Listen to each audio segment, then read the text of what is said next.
All right, so I think we can get started. Just to begin with, I'd like to ask everybody to remember to keep your video off and mute your microphones. And that at the end of the presentation, we'll be taking questions through the chat. So as we go through, you can just type those in there, and then we'll give Richard the opportunity to respond to those at the end of the talk. So it is my pleasure to introduce Dr. Richard Ott, who is coming to us from the German Research Center for Geosciences in Potsdam, Germany. So we should all thank him for dropping in late on a Friday evening for him, or I guess it's early on a Friday evening for him. Richard did his bachelor's and master's at the University of Tübingen, where he did a variety of different research projects, with his master's focusing in on the evolution of the Colorado Plateau. He did his PhD at the ETH or ETH Zurich, where he studied the evolution of the Hellenic subduction zone to better understand the tectonics and geomorphology of that region. And then during his postdoc, and he's a Swiss National Science Foundation postdoctoral fellow at the GFZ, he's doing a variety of different research projects, from looking at the evolution of the Columbia Plateau to trying to understand whether or not the Minoans were responsible for catastrophic erosion in the late Holocene in Crete, Greece. So he is sort of a rising star in the field of tectonic geomorphology. So I'm really glad that he was able to take time out of his busy schedule to give this talk here. So without further ado, I'll let you take it over, Richard. Thanks, John, for that introduction. Yeah, thanks a lot for the invitation. I know that many of you guys are working on subduction zones, mainly around the Americas. And so today I'll be taking you to a Mediterranean subduction zone, to the Hellenic subduction zone. And we'll be talking about tectonics and surface processes in this Hellenic subduction zone over multiple timescales, and going from the Miocene to today. And I'd just like to take a second and acknowledge all the co-workers and collaborators that have contributed over the years to this project. I'd also like to point out that a lot of this project was came from or was funded by a funding initiative that's kind of similar to Subduction Zone 4D, or the European version of it was called SUBITOP, a Marie Curie research fund for understanding subduction zone topography.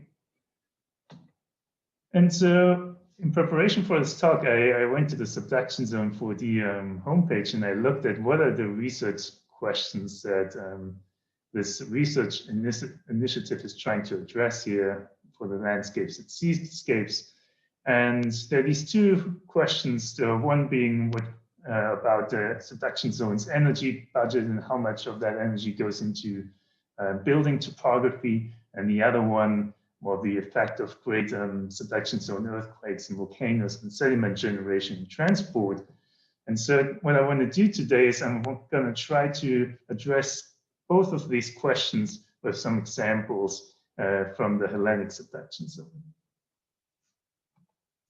And so if you ever get to go to the island of Crete in Greece, which is located in the forearc of the Hellenic subduction zone, you have a chance, you should definitely do that. One thing you'll see there is a lot of these kind of staircase morphologies along the coastline. And these are paleo shorelines. So these are, in this case here, marine terraces that have been carved by wave action. And because they're now exposed meters to hundreds of meters above sea level, they show us active uplift in the subduction zone in this forearc. And at the same time, what we see is a lot of normal faults, like this beautiful normal fault scarp right here, that show us we have active extension going on in the upper crust. So one big question is, then we have active uplift, we have active extension in the subduction zone. What is the origin of this uplift, and also the earthquakes that go along with it? And so this is what we'll be looking at in the first part of this talk. I'll be looking at deformation on different time scales, on Miocene, Pleistocene, and Holocene time scale. And then in the second part of this talk, we'll turn towards the surface processes and look at how lithology in this particular forearc has a strong imprint on the forearc topography and can also alter erosion and sedimentation here. This is an overview of the Mediterranean subduction zone, so don't get too confused. The outline of the Mediterranean is here, this gray line, and then in different colors highlighted are the different subduction zones. In blue, you have the backyard basins. So in the Mediterranean, we have a lot of subduction zones, but they're usually rather small and with a very high curvature. Also, they seem to be characterized by rather fast trench retreat rates due to a rollback of these slabs. And we also don't seem to have these large megathrust earthquakes that we see around the Pacific subduction zones. Another common theme of these subduction zones is that we have extension in the forearc. And we have usually a lot of sediment going into these subduction zones, so they're covered by really thick sediment packages. And today we'll be focusing on this Hellenic subduction zone that I've highlighted here. And what happens here is that we subduct Africa below the Aegean plate, and we have a convergence of about 36 millimeters per year. Here, and you see this in map view, we're here between Greece, Turkey, and Libya. The trench of the subduction zone is actually out here. And then we have an accretion prism right here that we call the Mediterranean Ridge. We also have a volcanic arc out here, so the red triangles are volcanoes. And we have a rather broad forearc high here. And Crete, where I've shown you pictures before, is right in the middle of this forearc high. And this is where we'll be focusing most of this talk on. And this Hellenic subduction zone is the largest and seismically most active plain boundary that we have here in Europe. And so on the right, you can see a plot of time versus trench retreat. And what it shows is that throughout the Paleogene, we had rather slow trench retreat. And when we look on the left-hand side, what that means in map view, this is now a map view of Greece, we can see that Paleogene sediments are only found in very few locations. We had a lot of compression and mountain building during that time. Now, about 15 million years ago, trench retreat rates accelerated greatly to about 3.2 centimeter per year now. And when we look at the Miocene basins now, we see that suddenly we have extension and formation of sedimentary basins everywhere throughout this region. So we really went from our localized extension to widespread and distributed extension once we started rolling back very quickly. And when we focus on Crete and look at these extensional structures through time, what we see is that already in the Miocene we had or in the early Miocene, we had arc-normal extension, and then very soon we had arc-normal and arc-parallel extension at the same time going on. There's been a little bit of rotation since, but it still holds true that we have extension in multiple directions here in this forearc. So the sedimentary basins can document this pervasive extension since the Miocene, and also that extension is multi-directional.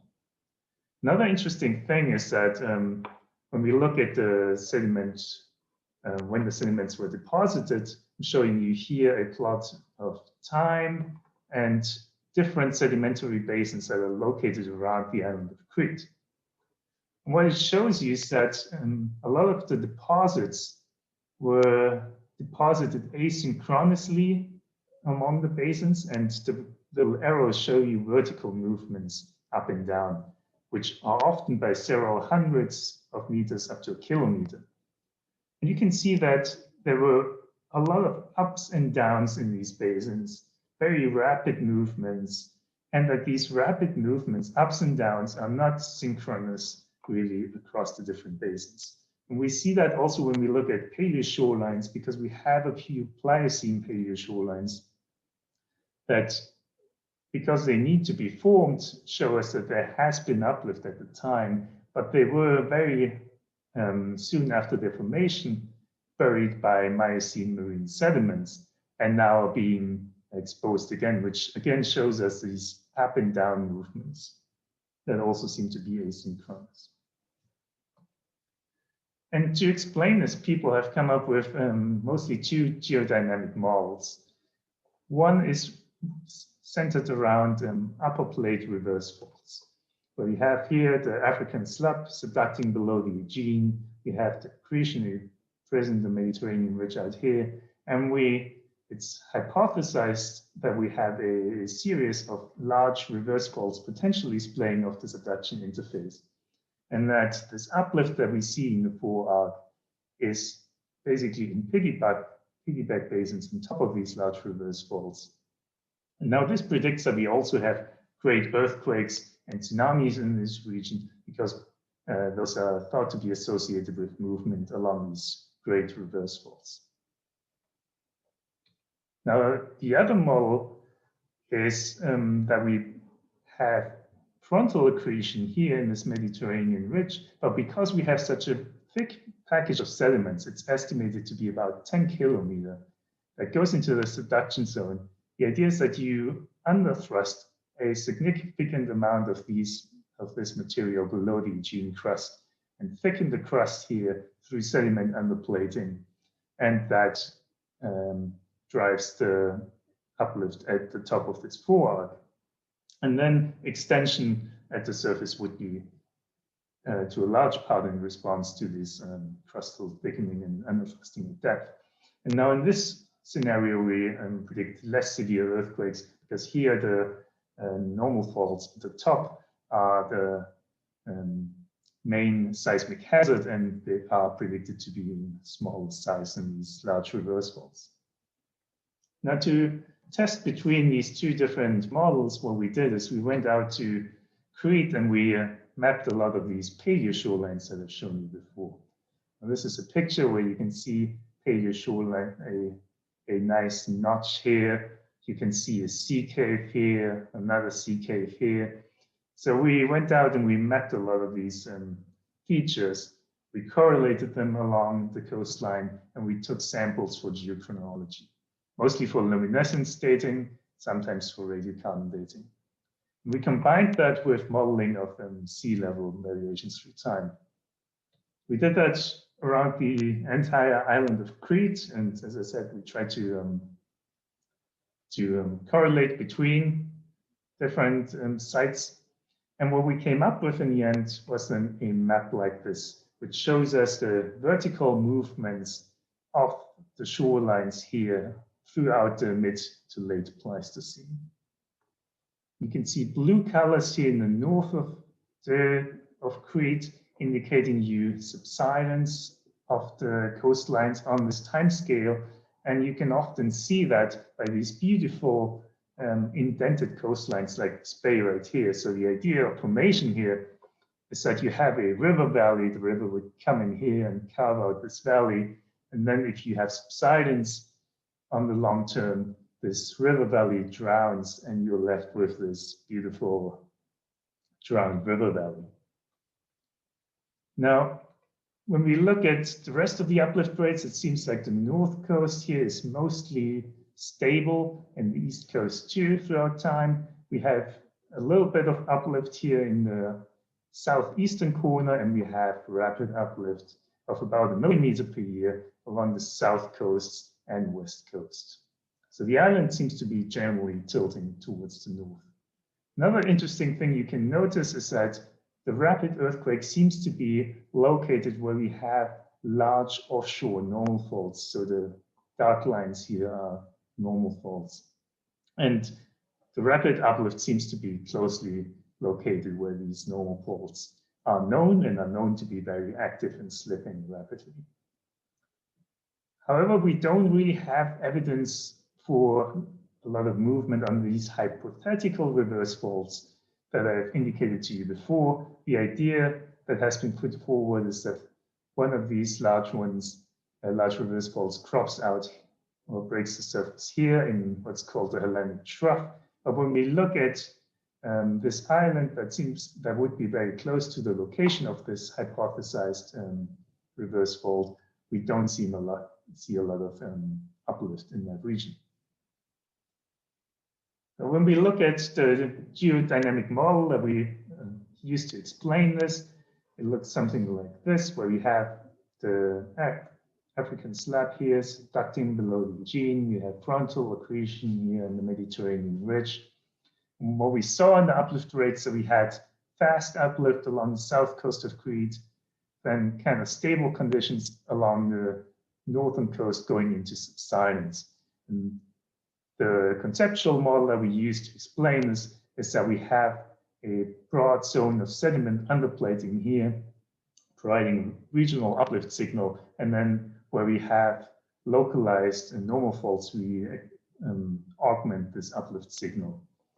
And then once you're at the north coast, we know from geophysical observations that then you are basically landward of this triple point where the upper plate would be in contact with the lower plate. So you're far landward of that. You can't underplate your sediment. There's no sediment in the plating anymore, and you just have crustal extension, and that's why you go then into the subsiding region.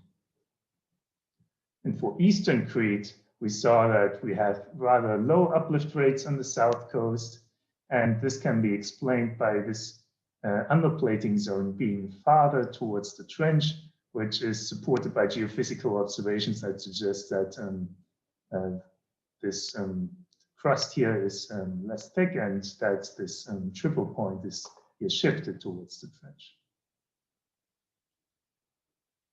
But does this model also explain historical earthquakes that have been described and reported on this island? And there's been a lot of work that has proposed that we have magnitude 8.5 earthquakes here in the Mediterranean on these large reverse faults I've shown you before, and that these would also trigger large tsunamis that can be felt everywhere around the Eastern Mediterranean. And newspapers have picked this up also in the past, talking about the Mediterranean horror tsunami. But what evidence do we have for these great earthquakes? On Crete, we have destruction horizons of ancient antique sites, like the one here in the picture. We also have sites like this harbor town here called Valazana, which was a Roman era or Hellenistic era, actually, harbor, which was captured by the Romans and later. And if you go to the modern harbor, you see this beautiful wharf here where you could still tow your ship, but it's actually now 6.5 meters above sea level. And this leads to another interesting observation that you see around Western Crete, and it's this paleo shoreline that you see here in the picture, here being about 9 meters above sea level. And this paleo shoreline you can follow for the largest part of Western Crete. So I'm showing you here Central and Western Crete, and I'm showing you contour isolines of the height of this paleo shoreline. You can see that the highest elevation here is in the southwest corner of about 9 meters, and then it decays towards the northeast. And so in the past, people have done radiocarbon dating on fossils from this paleo shoreline, and they found ages that clustered around the 1st centuries AD. because we have a lot of reports of a large earthquake in 365 AD and also a tsunami from different sites around the Mediterranean, people have assumed that this shoreline is part of this, was uplifted in this 365 AD event.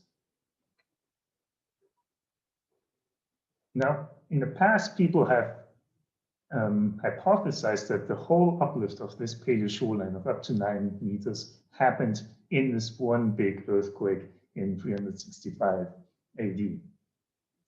And because we're in a subduction zone, you would first think, well, this could be a megathrust earthquake.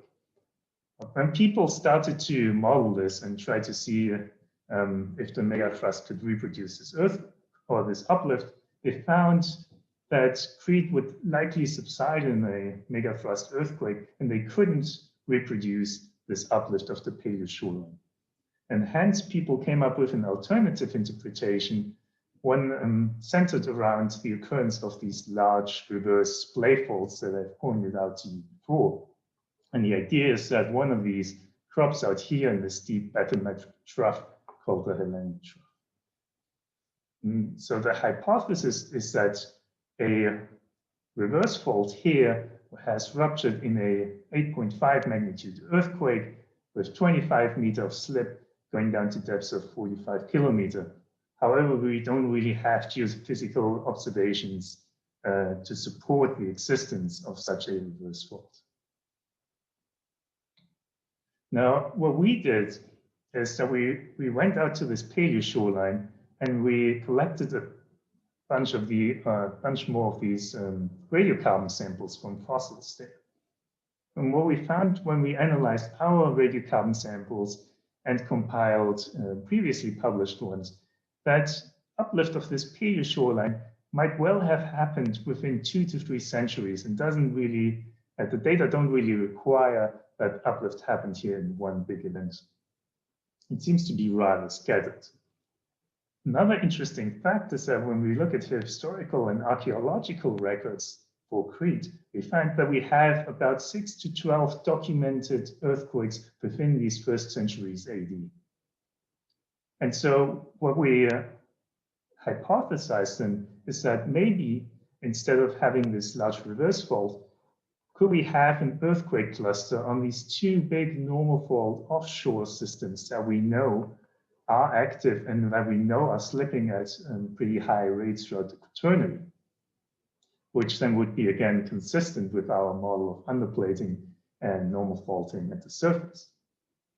And in order to find if these normal faults can reproduce this uplift, what we did is we did dislocation modeling of the 2 scenarios where we did a Bayesian inversion of rupture parameters for the 2 different scenarios, the normal faulting and the reverse faulting. So we allow faults to search their position somewhere along these lines of the bathymetric troughs, and we invert for the position of the faults and the rupture parameters. And I'm showing you here the best fit results of this inversion. So normal faults here on the left, reverse faults on the right. And I'm showing you the contours of uplift produced by our best fit models.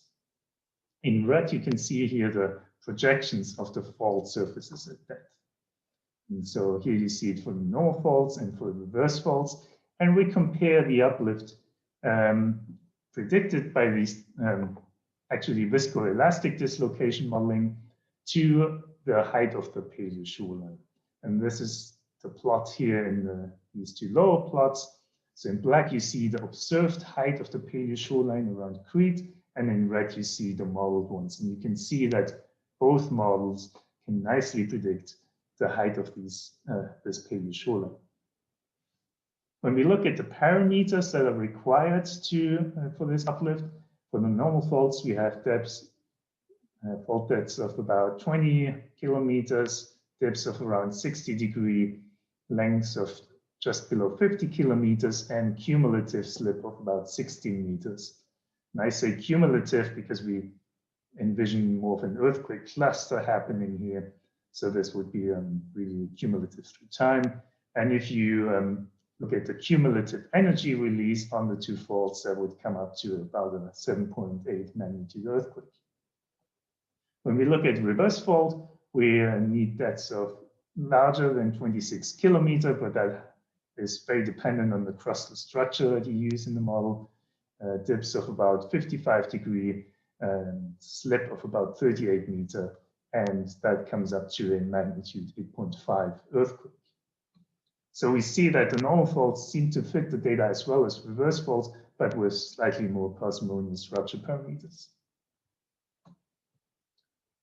Another interesting piece of data that we have from the time are the writings about this earthquake in 365 AD. And especially there's been one writer in Alexandria who describes this in great detail, and he writes, "And the solid earth was shaken and trembled, the sea with its rolling waves was driven back and withdrew from the land. And then for the great mass of waters returning, and it was least expected, killed many thousands of men by drowning." So what we have here is a description of the earthquake shaking, but we also have a description of the tsunami coming in, and importantly, of the wave polarity of the tsunami. So the water first withdrew, and then the big wave came in. So what we did is we took these best fit models that I've just shown you, and we ran tsunami models for the Mediterranean. And I'm showing you here the maximum open wave height, or open ocean wave height, for a normal fault rupture here offshore southwestern Crete. We have tsunami reports here for Alexandria and the Peloponnese and Sicily. And you can see that the tsunami would reach all these sites with quite a significant tsunami. So the normal faults seem to be capable of producing strong tsunamis here that reach all these described sites. When we look at Alexandria and we look at how the waves would look like that are incoming, we can see that for the reverse fault here in black, we would first have a large peak coming in and then basically have a big drawdown. Whereas in the normal fault case, we would first have a trough coming in and then a peak. So it seems like the polarity mentioned by the historic reports seems to be more consistent with a normal fault rupture here offshore Crete. But this is only one report by one person. However, what's interesting is that this is very consistent with the other big destructive tsunami that is mentioned here for the Eastern Mediterranean that happened in 1303 AD, where we have much more reports. We have about 6 to 7 with the actual tsunami polarity being described, and that those reports only match with, again, a south-facing normal fault somewhere in the offshore of the Hellenic subduction zone. So when we look at observations from the Miocene, Pleistocene, and Holocene time scale, they seem to all agree, like when we take them together, more with the underplating model. However, when we look at only one of these different deformation data sets, it's hard to differentiate between the two. Recently, there has been a very interesting study by Arnaud Menon in Nature Communications, where he models sediment underplating, like numerical geodynamic models. And you can see one of those up here, where you can see frontal accretion here in the orogenic wedge, and here the emplacement of thrust slices as tectonic underplating.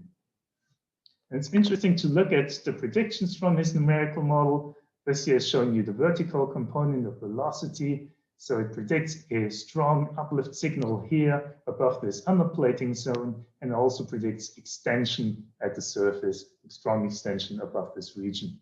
And it also predicts that this is the region of highest topography. So this seems to all fit basically the observations that we have on Crete.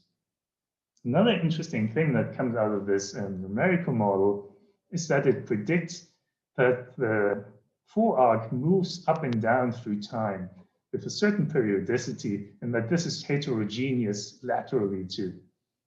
And the idea is that this up and down movement comes through the emplacement of individual thrust slices at depth. And now this could be linked to these ups and downs that I've been describing to you before that we've seen on the longer time scales from the Miocene sediments, but also from the older paleoshorelines. And when we start thinking about energy budgets here, then we shouldn't only think again about this megathrust earthquake cycle in this region, but we really have to take into account underthrusting in this region and surface extension above this underthrusting zone in response. And surface compression here seems to be mostly restricted to the accretionary prism.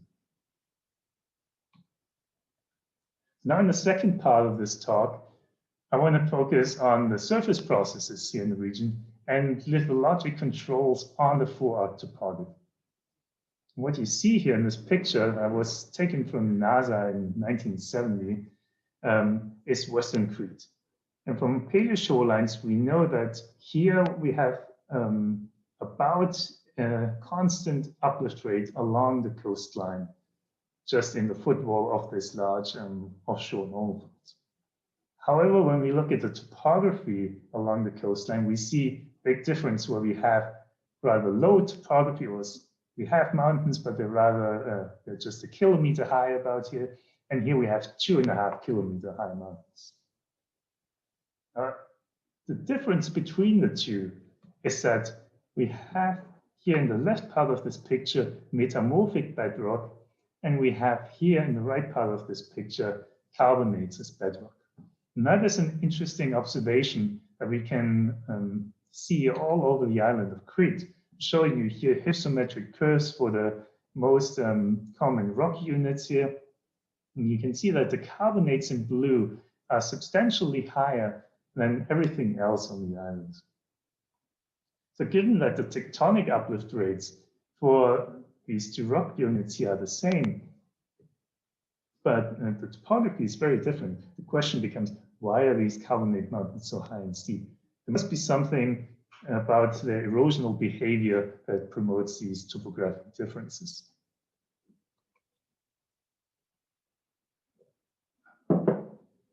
These are some pictures from how the landscape looks like. This is the Samaria Gorge in Western Crete, absolutely gorgeous. More than 2 kilometers of relief, one of the deepest gorges in Europe. And this is in carbonates.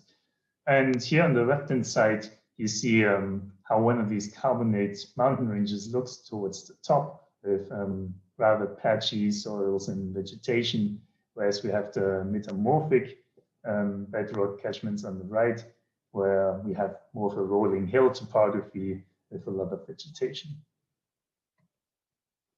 So what is different in these carbonate mountains compared to other rock types? Well, for one, in carbonates, you have an elevated role of weathering. However, it has been hard to quantify what is actually the partitioning of chemical versus mechanical denudation in these carbonate regions. And that is something I want to address today with some data sets that we have from Crete and around the Mediterranean. The second part that's different in these regions is that we have a lot of infiltration of surface water to the karst water system. And so I'm going to ask the question, what are the effects of this infiltration on topography? And we're going to first look at data from Crete, then locations around the Mediterranean, and I'm going to try to pull it together to a general model. So chemical weathering in these carbonates we can constrain rather easily by measuring water ion concentrations and looking at how much runoff we have. However, the mechanical erosion has always been very difficult, especially on the landscape scale. And so what we've been using is cosmogenic radionuclides to constrain total denudation rates. And then the mechanical erosion should be the difference between this total denudation and chemical weathering. Now, I wasn't sure what audience to expect, so I've prepared 2 slides for cosmogenic nuclides. The Earth is constantly being bombarded by cosmic rays that come in mostly from the sun, and they interact with material that's close to the Earth's surface and centimeters to meters below the Earth's surface. Now, the material that's being hit by these cosmic rays produces, to a certain amount, cosmogenic radionuclides. These are nuclides like beryllium-10 and chlorine-36. And the longer material is close to the Earth's surface, the more of these cosmogenic radionuclides it accumulates. And so we can use this to actually track erosion or denudation.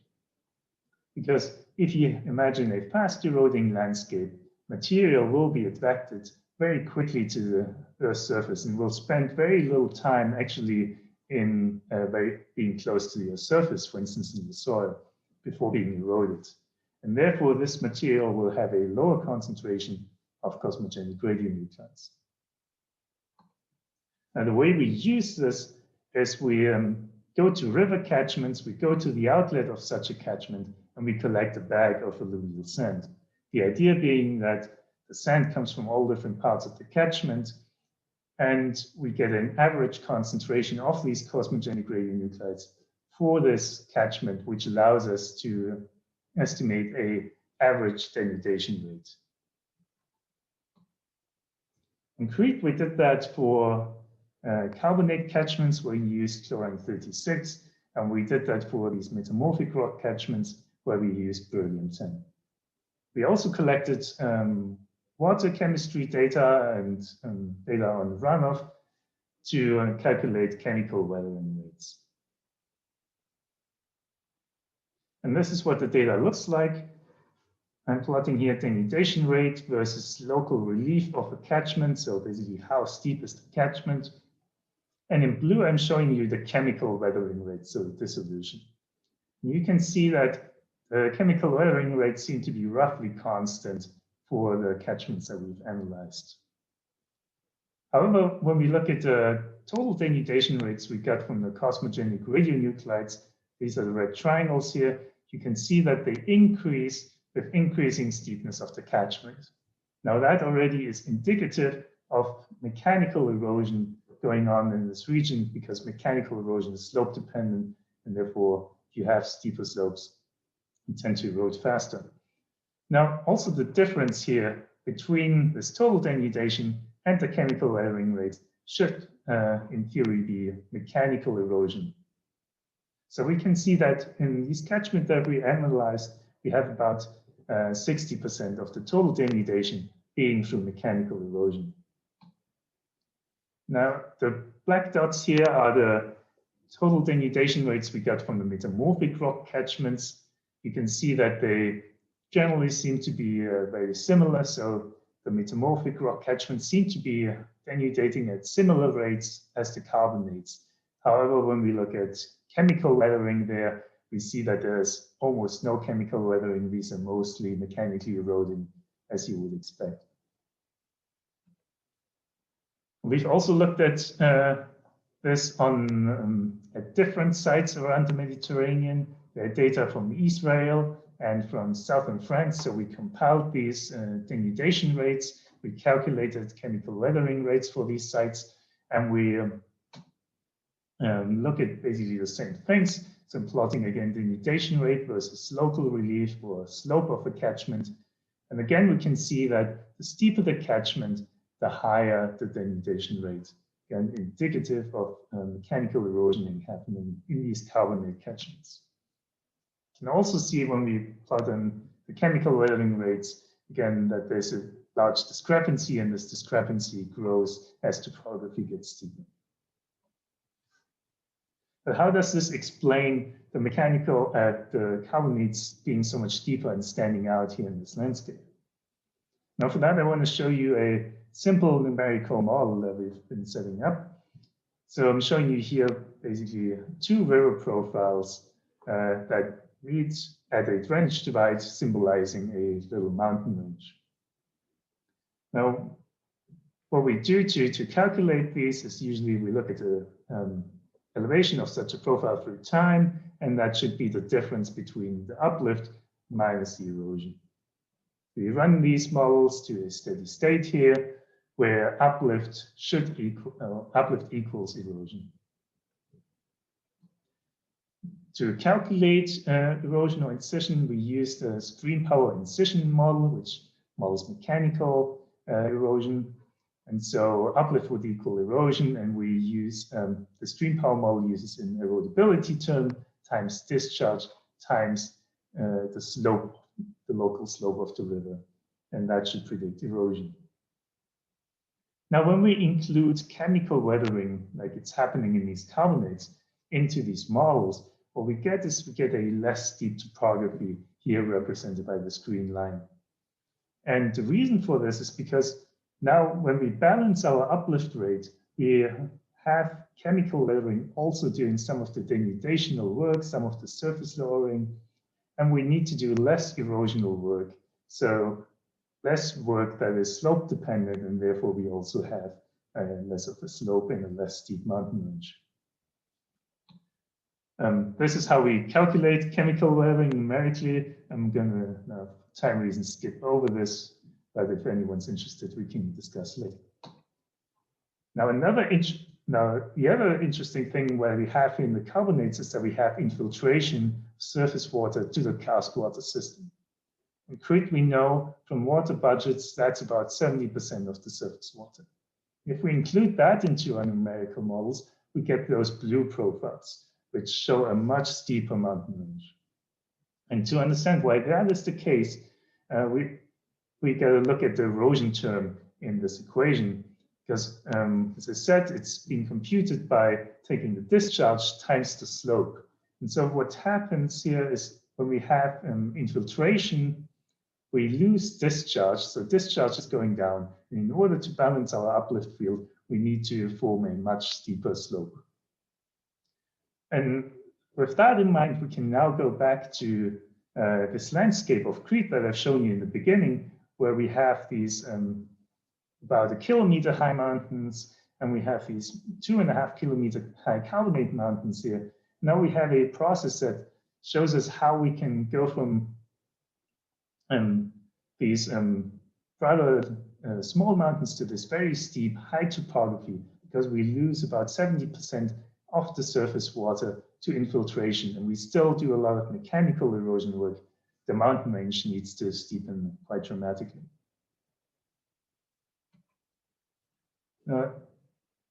Another interesting effect of lithology can be seen here on sediment generation. And this is a picture from southern Crete, a small catchment.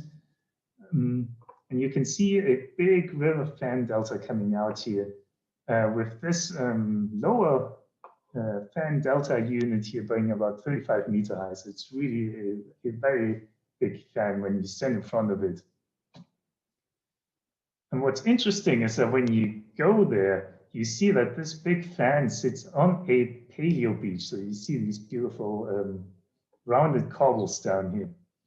And we know that this paleo beach has uplifted in that earthquake that I described to you before, so probably in the 1st centuries AD, and that all this sediment has accumulated since. Now, we've had a master student here, Elena Bruni, who's done a great job at going to this catchment and mapping all the fan units and all the terrace units, because you can map these fill terraces all the way up the catchment. You see big pictures of these massive fill sequences that go all the way up the valley. Another thing that's interesting is that when you look at the head of this catchment, you see this big planar surface sitting right there. And so the way we explain this, the formation and evolution of this catchment, is that probably we could find a landslide deposit here at the base of this this slope. So probably a large landslide detached from this large mountain here and slid down into the valley, forming these, giving us the material to form these terraces. And so she's modeled this, the evolution of this landslide, and to see if that hypothesis makes sense and if we get reasonable parameters. So here you can see the time evolution of this landslide that she modeled. And so here we had a steep carbonate topography that has developed because of these differences in lithology, and it promoted probably this catastrophic rockfall. And we have much less evidence of such mass wasting events in the non-carbonate areas in Crete. Now, what's also interesting is that once this large mass of sediment was deposited in this valley, we seem to have a sequence of rapid aggradation and incision cycles, as can be seen by these three different units that have accumulated and have been incised since throughout the probably mid-Holocene. And we know, at least for one of these events, for the one in the middle, that this was likely due to remobilization of sediment during large earthquakes, because it's depositing this, or it's being deposited on this paleo beach that was uplifted in this large, probably co-seismically in the 1st centuries AD. So what's happened here is that due to this catastrophic landslide, the catchment has become very sensitive to external perturbations and remobilization events of sediments like earthquakes in the subduction zone and storms. So to conclude, I've shown you examples of Neogene, Pleistocene, and Holocene deformation here in the Hellenic subduction zone, and they seem to be all consistent with regional uplift from sediment underplating deep along the subduction interface and local uplift due to normal faulting in the upper crust. But this interpretation relies on really observations that we've collected on different timescales. And it also seems that rock type plays a strong influence here on the surface topography of this 4-arc high, where carbonates seem to be sticking out due to their high percentage of mechanical erosion and infiltration happening there. But this carbonate topography is very different from other rock types due to differences in erosional behavior. And these differences in topography and lithology also seem to alter sediment production and transport in the upper plains. And with that, thank you very much, and I'm happy to answer any questions.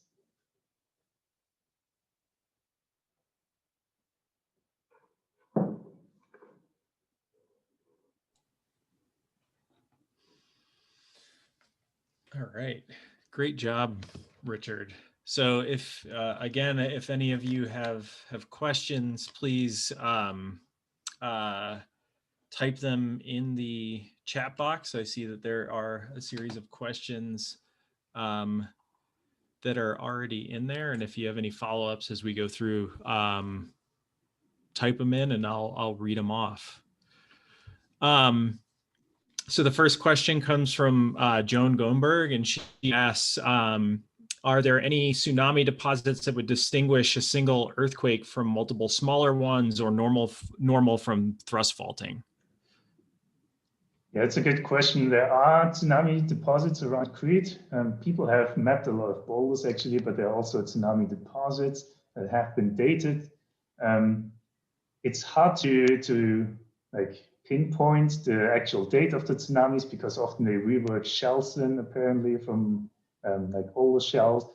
But we have evidence from this harbor that I've shown you before that has been uplifted, that this records at least 2 tsunami events within the deposits of that harbor basin. One in a historical earthquake in 66 AD, another one in 365 AD. All right. Roland Bergman asks, how do current GPS measured interseismic uplift rates compare to the long-term uplift rate field? Yeah, the uplift rates, so there are only, as far as I remember, like 3 published vertical uplift rates with very high uncertainties. They seem to still roughly compare well with the with the Pleistocene deformation patterns that we saw, but with higher rates. but yeah, I'm not sure if they're really how reliable those are, the vertical components. All right. Michael Steckler notes that there's also fork uplift and extension in Calabria with underplating documented by receiver functions, if I'm interpreting RF properly in the comment. Maybe reverse faults.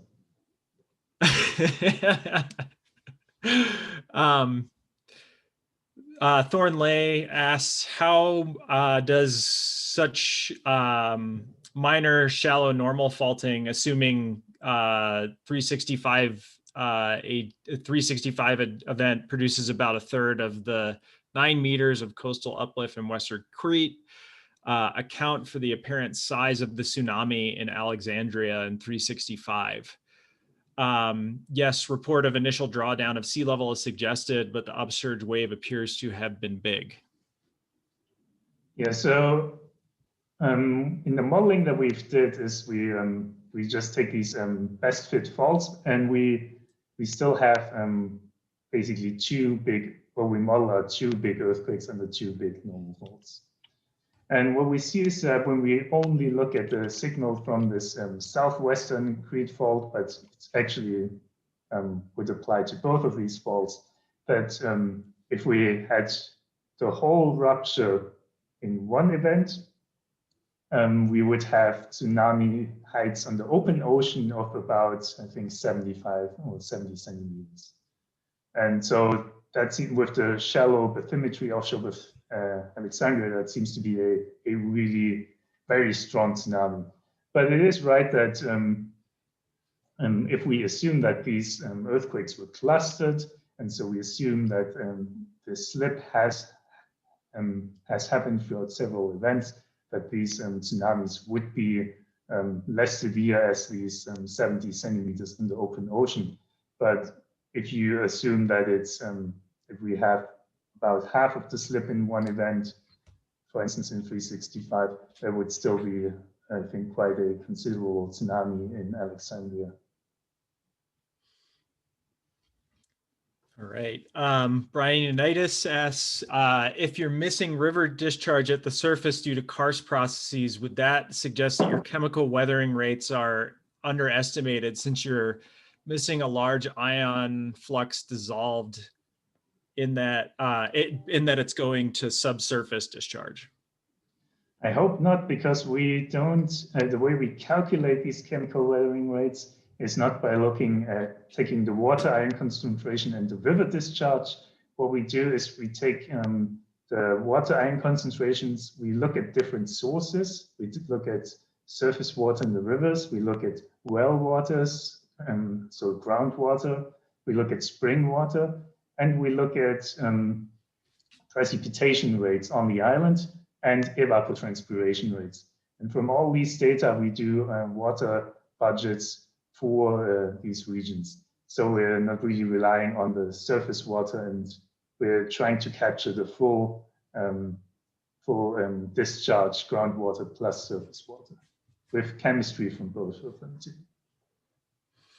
All right. Joanne Stock asks, is there any multi-channel seismic data offshore of the southwestern corner of the island that could show the proposed orthogonal normal faults? Yes, so there are seismic data definitely for the southern of these faults. For the western one, I think we don't have any recent seismics, but the western fault has also been has ruptured. So we have there also moment tensors, but yes, the one south of Crete has been documented through seismic, and from the offset of the quaternary deposits then at Graben, you can also infer quite high slip rates of between 4 to 6 millimeter per year. All right. Mong Hong Wang asks, you mentioned infiltration that could influence the slope angle in a steady state. Would material with different infiltration have a different K value in the KAS term in the stream power equation? Yeah, so the the idea how we conceptualize it is simply that instead of putting area or drainage area into the normal stream power equation, we would simply put discharge here, and the discharge would be lower. Therefore, we wouldn't actually change the K term, wouldn't actually change the erodibility. There might also be a difference in erodibility plane in here, but from the value set and predictions that we got out of the model, it seems like there's no difference in erodibility needed here in Crete to describe these differences in topography, but it can all nicely be explained by differences in this infiltration behavior. All right. Donna Shillington asks the predictions of uplift on Gavdos of the normal faulting versus thrust faulting models were very different for the early AD events. Over the long term, you mentioned that the island is stable. Are there no terrace data that there to help constrain the early AD events? So there seems to have been uplift of, I think, about 2 meters or so during the late Holocene on this island of Crete, although on the Pleistocene timescale, it seems to be stable. Now, our normal faulting model does not explain uplift on this island because it would be on the hanging wall. And so in order to explain uplift on this island in this normal faulting model, we would need here rupture on a different fault that we didn't model. But there are certainly, there are a lot of faults around the island. Actually, one of the coastal stretches of this island is formed by an active normal fault. So maybe that fault was also involved in that earthquake cluster, and we don't really know. All right. So does anybody else have any other questions? All right. So if not, what I would like everybody, I guess you could use your little Zoom emoji to thank Richard. We really appreciate you being able to make this, to make the seminar, and you put together a really, really comprehensive and excellent study of the Hellenic subduction zone that I'm sure is going to spawn a lot of discussion in all the different working groups with subduction zone 4D. So thank you very much, Richard. This is great. Yeah, thank you a lot for the invitation.